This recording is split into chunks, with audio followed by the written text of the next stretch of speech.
Welcome. This is Calories and Toxins Part 2. Part 1 was recorded a couple days ago. The replay is up on Facebook and YouTube and will be up on my blog here pretty soon. I'll share it out in case you haven't got it, but this one is Part 2, so going more in-depth into the calories and also starting to reach the toxin discussion. This is the final part. Let's get right into it. And I'm going to share my screen here. This. All right, and let's, whoops, hold on.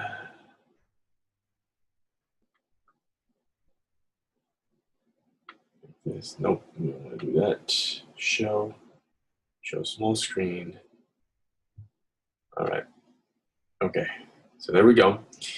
And so let's play this, make it big. All right, so this is where we left off last time. And I'm just going to do a brief synopsis about this slide here. So based on what we covered in part 1, you had either two hypotheses about calories, pretty much. You either, one, you believed in the calorie deficit and that you need to eat less, move more, or you just simply needed to balance calories in versus calories out. And then the second one was you believe that, or whoever believes that obesity is a hormonal disorder. Up until the 1960s, the second one was the common belief. And from the 1960s, they started taking the information that contained all the information about science of insulin, fat regulation, all that stuff was starting to be removed from the textbooks and replaced with this, the calories in, calories out, or eat less, move more. That's not the way to go, or that's not nice, because, and I covered why the things, or some of the reasons why that started to happen. So be sure to go back and watch that. It's got tons of information in there. But moving on with the calories. Now, Ansel Keys, I don't know if you know him. If you're into nutrition, you more than likely know him. I consider Ansel Keys to be the Hitler of nutrition. He is the reason why we fear fat and cholesterol to this day. But he did do one good thing in his career, and that was this, the Great Starvation Diet. Great Starvation Diet is known as the greatest study in human famine of all time. It would be illegal today, but he did it back in 1944, where he took 36 men, 12 weeks he fed them a baseline of 3,200 calories. Then he started the starvation period. The starvation period was 12 weeks as well, and he fed the men a total of 1,571 calories. 1,571. So remember that, because that number is, I mean, most women who aren't even dieting don't even get that amount of nutrition. Okay, so we covered what the low calorie for women was in the last slide, and or last part, and also what men was for the last part. But 1,571 calories is what was fed the second 12 weeks. They all kept their regular jobs, very physical active, walked at least 20 to 25 miles per week. And the results from this, and there's a picture of one of the guys from that up on the top. So you can see the before, and the after is quite dramatic. And the average results weight dropped from 152 to 115, so pretty significant there. 55 to 35 was the heart rate drop. And that was basically to preserve the metabolism, because the body's job is to preserve life over everything else.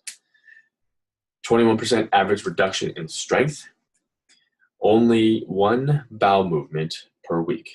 They were only pooping once per week.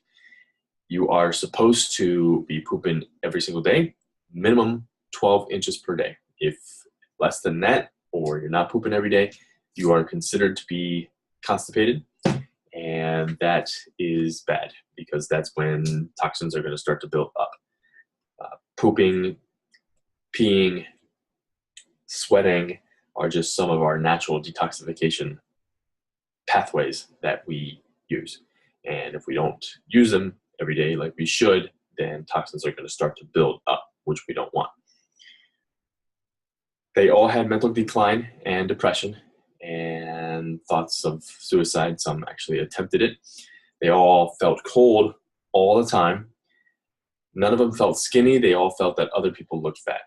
And that's the same mindset that anorexics have. And they were hungry all the time. So they felt hungry and cranky all the time. So obviously some other things occurred to them as well, but those are the big points. After the study was concluded, it was concluded that it took 4,000 calories per day of anywhere between 4 and 12 weeks, just depending on the man or the men, to bring the metabolism back to normal. Okay? So some of the men, actually, some of the results had to be thrown out because it was discovered that some of the men were cheating. So they were eating food out of trash cans or from the floor or wherever. Okay?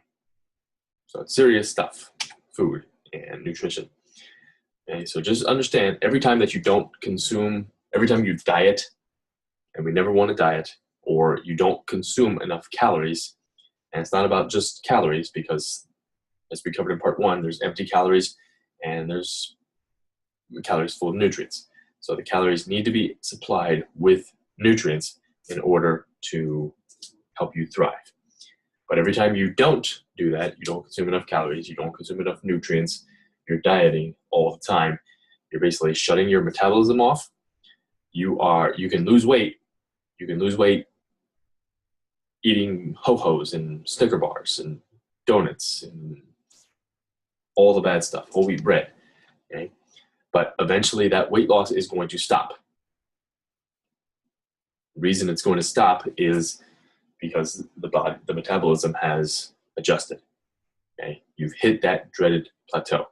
Then you get frustrated and frustrated, but you keep doing it, get more frustrated, and eventually you quit, and then and when you do consume more calories, the weight comes back on.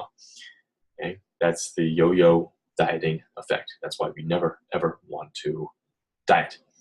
So when you do that, you're cutting off your metabolism, you're cutting off your brain, you're cutting off your organs, you're cutting off the natural supply to the body.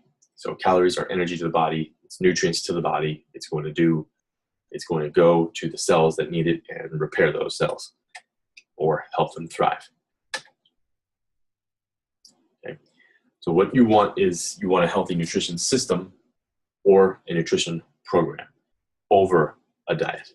So I always say it's lifestyle nutrition. Doesn't matter what it is. Okay? It's something that you can do and you can maintain for the rest of your life. Because we should all just be able to find a nutrition program that we like. It helps us return to health.